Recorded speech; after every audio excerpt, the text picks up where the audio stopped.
नमस्कार, आप सभी का ज्ञान संगम में स्वागत है। और इस वीडियो में हम एक बहुत ही प्रसिद्ध संस्था UNO के बारे में जानेंगे और देखेंगे इसकी स्थापना कब हुई, कैसे हुई और इसके कितने अंग हैं और कितने इसके जो सदस्य हैं। ये सारी चीज़ों को हम इस वीडियो के माध्यम से अध्ययन करेंगे। आइए वीडियो को हम शुरू करते हैं। UNO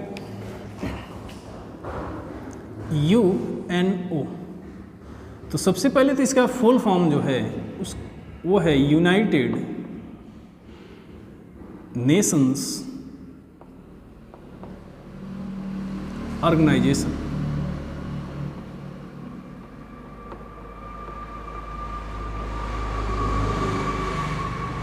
United Nations organisation. इसकी शुरुआत कैसे हुई? इसकी शुरुआत दरअसल शुरुआत इसकी हो जाती है, अगर देखा जाए तो सबसे पहले जब प्रथम विश्व युद्ध हुआ 1914 और 1918 में समाप्त हुआ था। इस समय प्रथम वर्ल्ड वार फर्स्ट हुआ, मतलब प्रथम विश्व युद्ध हुआ। इसी समय एक विचार आया, अमेरिका के जो राष्ट्रपति थे, उस समय अमेरिका के राष्ट्रपति थे वुडरो विल्सन थे, और उनके मन में एक विचार आया, क्यों ना हम ऐसे युद्ध को जो भविष्य में अगर कभी घटित हो तो उनको रोक दे पहले ही। और उन्होंने एक संस्था बनाई जिसका नाम था league of Nations. League of Nations league of Nations संस्था बनाई 9 जनवरी 1920 को। और इसका एकमात्र उद्देश्य यही था कि दूसरे विश्व युद्ध को रोकना। इनका उद्देश्य था कि जो प्रथम विश्व युद्ध हुआ, जितनी क्षति हुई, मानव क्षति हुई, आर्थिक क्षति हुई, उन क्षतियों को रोकना और ऐसे विश्व युद्ध को दोबारा न होने देना।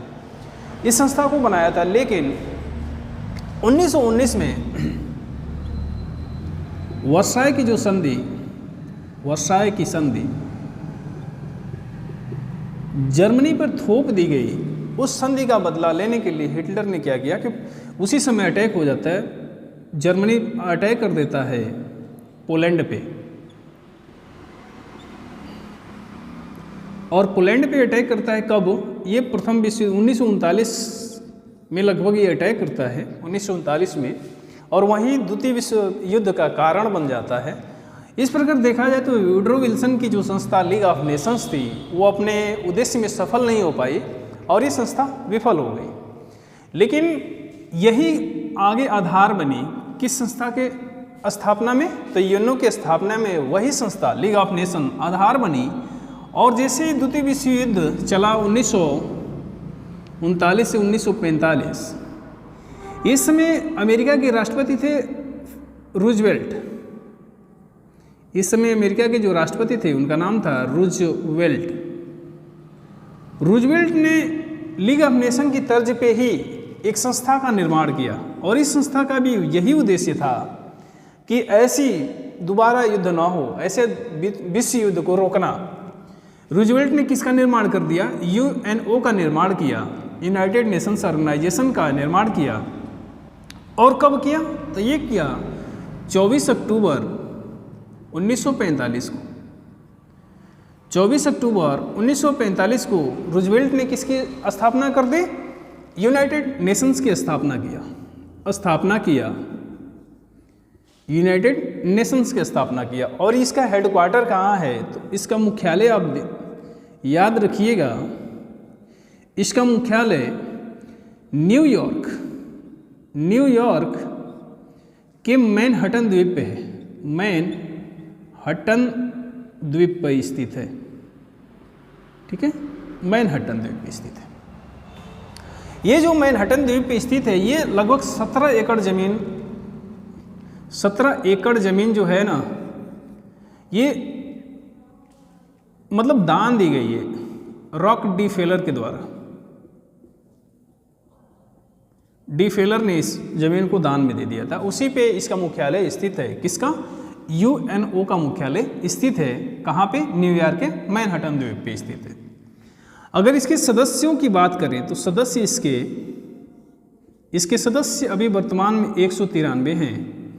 और जो अंतिम सदस्य बना 193वां जो सदस्य है, अंतिम सदस्य वो दक्षिणी सूडान है, दक्षिणी सूडान है। इसकी राजधानी भी याद रखिएगा, इसकी राजधानी कहाँ पे है? दक्षिणी सूडान की राजधानी जुबा है। दक्षिणी सूडान की राजधानी कहाँ है? जुबा, याद रखिएगा। जो यूएनओ के महासचिव अगर देखा जाए पहला महासचिव कौन थे? तो याद रखिएगा इनको भी, त्रिगवेली थे। कौन थे? त्रिगवेली। और ये कहाँ के रहने वाले थे? तो नॉर्वे के। कहाँ के रहने वाले थे? नॉर्वे के रहने वाले थे, याद रखिएगा इस चीज़ को। और अभी वर्तमान में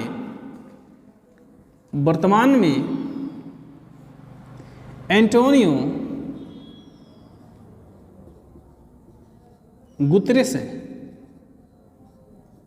गुतरेस हैं और ये हैं पुर्तगाल के हैं। ये महासचिव हैं जो आपको जानना जरूरी है। हमने क्या क्या बातें जाना? पहला, यूएनओ की स्थापना, full form United Nations organisation, और हिंदी में भी इस नाम को याद रखिएगा, संयुक्त राष्ट्र कहा जाता है, संयुक्त राष्ट्र कहा जाता है हिंदी में। और इसका मुख्यालय कहाँ पे है? तो ये न्यूयॉर्क के मैनहट्टन द्वीप में। इसकी स्थापना 24 अक्टूबर 1945 को की गई थी। और किसके द्वारा?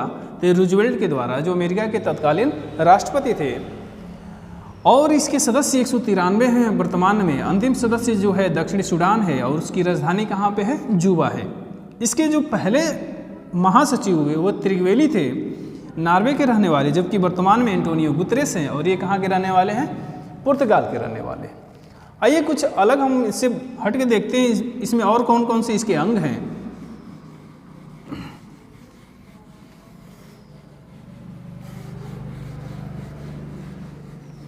इसके अंग को हम देखेंगे तो इसका पहला, इसके कुल 6 अंग हैं। इसके 6 अंग हैं और वो कौन कौन से हैं? तो एक बार हम नोट करते हैं इसको। पहला है महासभा, है। दूसरा प्रन्यास परिषद या न्यास परिषद कह सकते हैं। तीसरा सचिवालय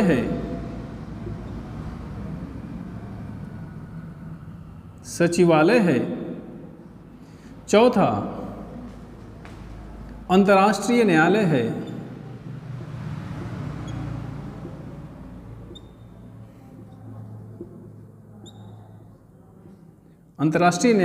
है। और पांचवा सामाजिक, इसको हम कहें तो आर्थिक और सामाजिक परिषद है। आर्थिक और सामाजिक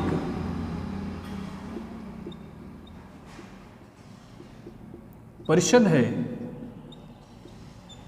और छठवां है सुरक्षा परिषद। और आखिरी कौन सा है? सुरक्षा परिषद है। ते यूनाइटेड नेशंस ऑर्गेनाइजेशन के 6 अंग हैं, वो कौन कौन से हैं? पहला महासभा, प्रन्यास परिषद, सचिवालय, अंतर्राष्ट्रीय न्यायालय, आर्थिक और सामाजिक परिषद, और एक है सुरक्षा परिषद।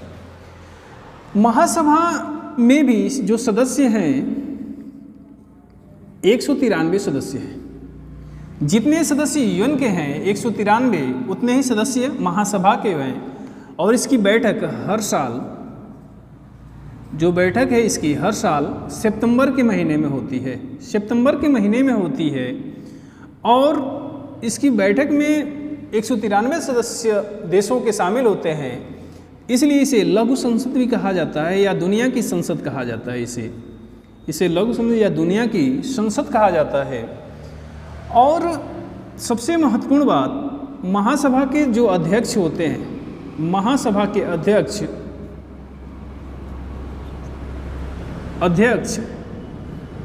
उनका कार्यकाल 1 साल का होता है। महासभा के अध्यक्ष का कार्यकाल 1 साल का होता है। हर साल ये चेंज होते रहते हैं। और ये जो 193 सदस्य हैं उसी में से अध्यक्ष बनते रहते हैं हर साल। और कैसे बनते हैं? तो ये अल्फ़ाबेटिकल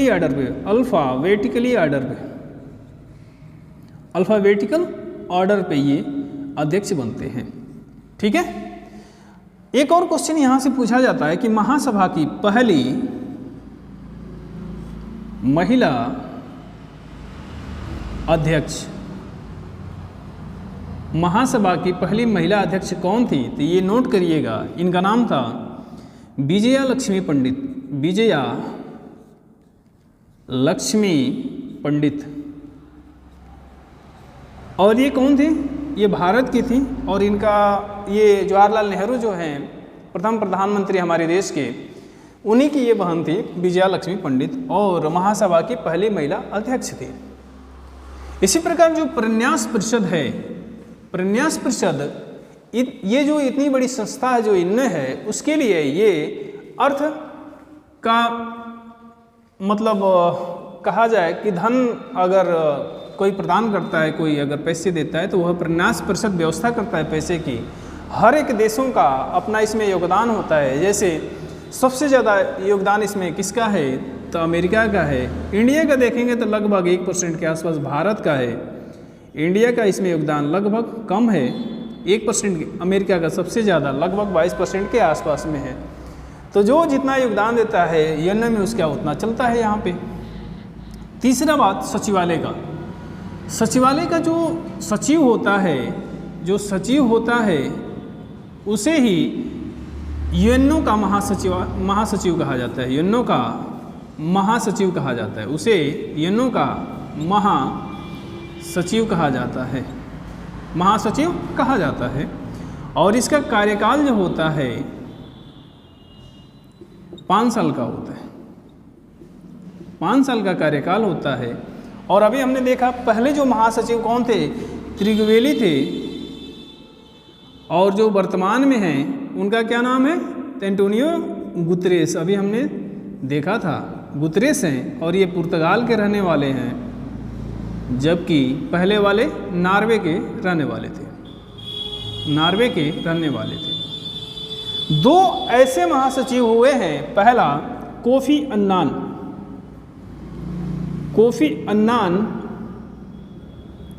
और एक का नाम है वान की मून। ये दक्षिण कोरिया के रहने वाले हैं, दक्षिण कोरिया के, जबकि कोफी अन्नान ये घाना के रहने वाले हैं, ये दोनों लोग 2 बार महासचिव रहे हैं, 2 बार महासचिव रहे। 2 बार महासचिव कौन रहा है? तो कोफी अन्नान घाना के और वान की मून कहाँ के? दक्षिण कोरिया के। 2 बार ये महासचिव रहे हैं, जबकि प्रथम त्रिगवेली थे और इस समय वर्तमान में कौन है? तो गुतरेस हैं, एंटोनियो गुतरेस। अंतर्राष्ट्रीय न्यायालय, इसका तो पहले मुख्यालय आप नोट करिएगा। मुख्यालय इसका हेग में है। और हेग कहाँ पे है? तो नीदरलैंड में स्थित है हेग, वहीं पे इसका मुख्यालय है। अंतर्राष्ट्रीय न्यायालय में 15 जज बैठते हैं। कितने? 15 जज बैठते हैं और प्रत्येक जज का कार्यकाल 9 वर्ष होता है। प्रत्येक जज का कार्यकाल कितना होता है? 9 वर्ष होता है। ठीक है। अभी वर्तमान में भारत के जज हैं, भारतीय जज, उनका नाम है दलवीर भंडारी। क्या नाम है? दलवीर भंडारी। जबकि पहले भारतीय जज कौन थे? ये भी नाम नोट करिएगा। प्रथम भारतीय जज जो अंतर्राष्ट्रीय न्यायालय में थे वो थे B.N. राव। B.N. राव प्रथम भारतीय जज थे जो अंतर्राष्ट्रीय न्यायालय में जज बने थे और ये भारत के संवैधानिक सलाहकार भी थे। याद रखिएगा इन नाम को। और यहाँ से एक और क्वेश्चन बनता है, प्रथम भारतीय मुख्य जज अंतर्राष्ट्रीय न्यायालय का प्रथम भारतीय मुख्य जज कौन है? तो ये है नगेंद्र सिंह। क्या नाम है इनका? नगेंद्र सिंह। नगेंद्र सिंह जो हैं प्रथम भारतीय मुख्य जज हैं, जबकि प्रथम भारतीय जज अंतर्राष्ट्रीय न्यायालय के कौन हैं? तो ये हैं BN राव हैं। जबकि वर्तमान में कौन है भारतीय जज? दलवीर भंडारी हैं। जजों का कार्यकाल कितना होता है? 9 वर्ष का होता है। और कितने जज बैठते हैं यहाँ पे? तो 15 जज बैठते हैं। अब एक और संस्था है आर्थिक और सामाजिक परिषद। ये पूरे विश्व में सामाजिक भेदभाव को दूर करने के लिए, आर्थिक समानता लाने के लिए प्रयास करती है और इसकी बहुत सारी संस्थाएं हैं। जैसे हम देखेंगे WTO है, WHO है, बच्चों के लिए यूनिसेफ है, जैसे महिलाओं के लिए UN वुमेन है, मजदूरों के लिए ILO है, और इसी तरह से बहुत सारी संस्थाएं बनाई गई हैं जो UNO की कुछ प्रमुख संस्थाएं हैं। और ये किसके अधीन होती हैं? आर्थिक और सामाजिक परिषद के अधीन होती हैं ये सारी संस्थाएं। इन सारी संस्थाओं को हम अलग से वीडियो बनाएंगे, देखेंगे उसको। सुरक्षा परिषद की बात करते हैं। सुरक्षा परिषद एक बहुत ही महत्वपूर्ण अंग है UN का। इसमें कुल 15 सदस्य होते हैं। इसमें कुल 15 सदस्य होते हैं, जिसको हम 10 प्लस में 5 कह सकते हैं। 10 सदस्य जो होते हैं प्रत्येक 2 साल पे चुने जाते हैं। 2 साल मतलब इनका सदस्य का कार्यकाल कितना होता है? 2 साल का होता है। जो 10 सदस्य होते हैं उनका कार्यकाल 2 साल का होता है, और जो 5 होते हैं वो अस्थायी होते हैं। तो 5 सदस्य होते हैं वो अस्थायी होते हैं। इन अस्थायी सदस्यों को जानना जरूरी है। तो इनका नाम है, पहला है अमेरिका, दूसरा है ब्रिटेन, तीसरा है फ्रांस, चौथा है रूस, और 5वां चीन है। ये 5 अस्थायी सदस्य हैं।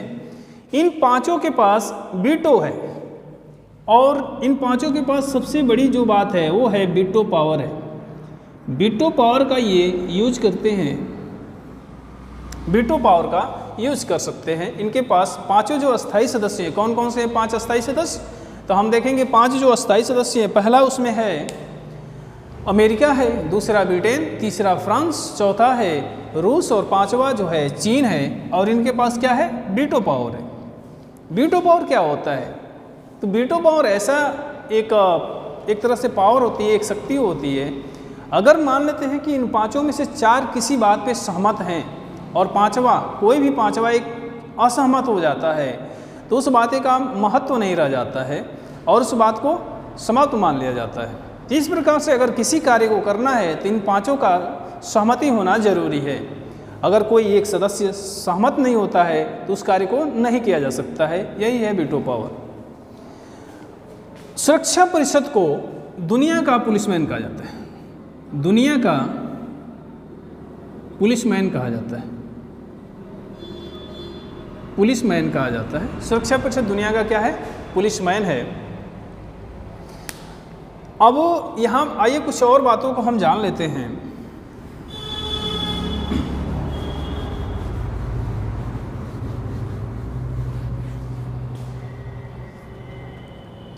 यूएन की भाषा, यूएन की भाषा क्या है? तो यूएन की 6 भाषाएं हैं, जिसमें से अमेरिका और ब्रिटेन का हम देखेंगे तो इंग्लिश चलता है। तो हम अंग्रेजी, पहली भाषा कौन सी है? अंग्रेजी है। दूसरा फ्रांस है, तो फ्रांस की कौन सी भाषा होगी? तो ये है फ्रेंच। दूसरा फ्रेंच है। तीसरा एक अलग से उसका नाम है स्वीडिश।